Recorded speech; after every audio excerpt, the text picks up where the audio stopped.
5 seconds to go.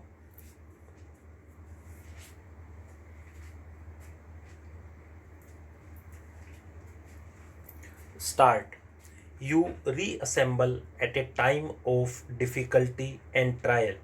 The people face many hardships as a result of high prices, scarcity of essential commodities, and interruptions in production and supply caused by strikes, bunds, and unrest, which in some parts of the country have taken a violent turn. The international oil crisis has cast an uneasy shadow on the economy. These unforeseen events have undoubtedly slowed down the pace of our social and economic development. In this situation, the people's mood is one of the understandable anxiety. I have deep sympathy with the people, particularly the poor sections who have had to suffer. Seldom has a country faced such gigantic problems in quick succession year after year as we have them in the 3 years. It has been a continuous testing of the nation's mettle. The nation has survived these difficulties and has not allowed them to come in the way of its basic endeavors towards development. This is no mean achievement and should not be ignored, even though positive aspects are apt to be overlooked in difficult times.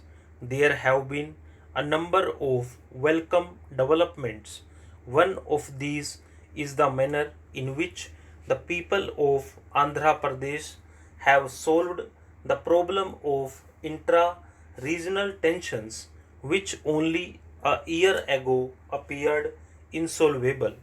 I congratulate all sections of the people of that state on the wisdom and spirit of accommodation which they displayed. The 6 point formula, which has been evolved, should lead to fuller integration and to the accelerated development of the backward areas of the state. Two other hopeful trends are in the economic sphere: the rise in export earnings and the improvement in the performance of public undertakings.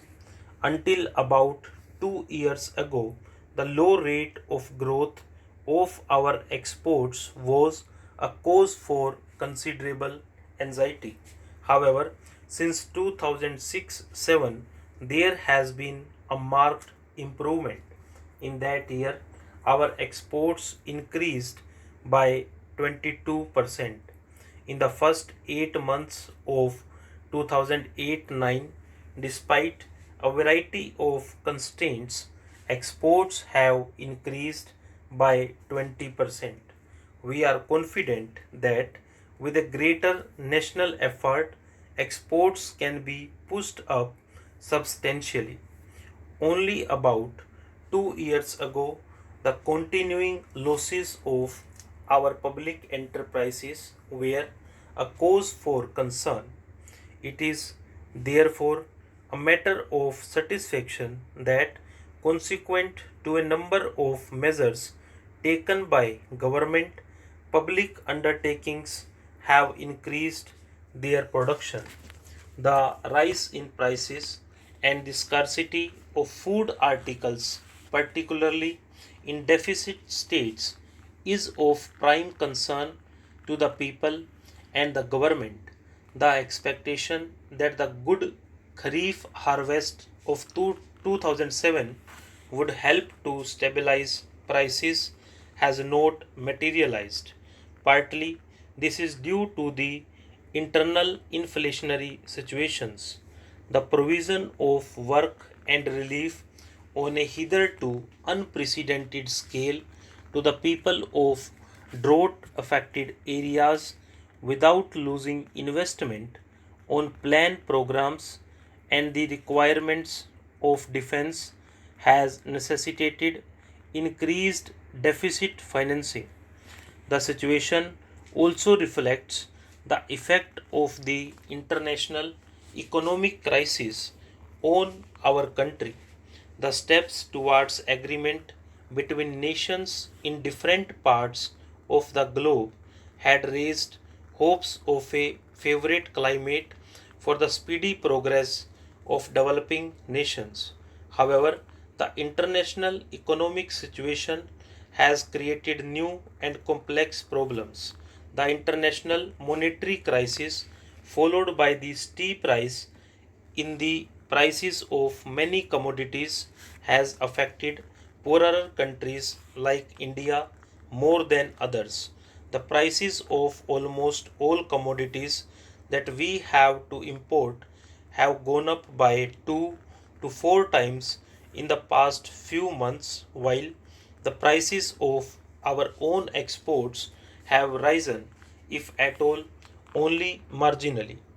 The serious situation created by these developments has been aggravated by hoarding and speculation by unscrupulous traders and by interruption in production and movement caused by lapses on the part of management and by some misguided sections of organized classes. Stocks are also being hoarded by producers and affluent consumers. All these sections of our people must realize that they cannot survive unless the nation as a whole survives.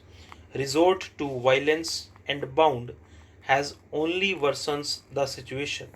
The poor suffer the most. Government will deal firmly with hoarding and with attempts to interrupt production, movement and distribution. Suppliers to deficit areas and vulnerable sections of society can be maintained through the public distribution system only if there is adequate procurement of grains, appreciating the need to compensate the farmer for the rise in the cost of production. Government increased procurement prices substantially for the current kharif cereals. While the procurement of rice is satisfactory in many states, it is unfortunate that the procurement of coarse grains did not gather momentum. The kharif procurement season has still several months to go. The situation has been studied in detail and government has indicated the steps to be taken by state governments.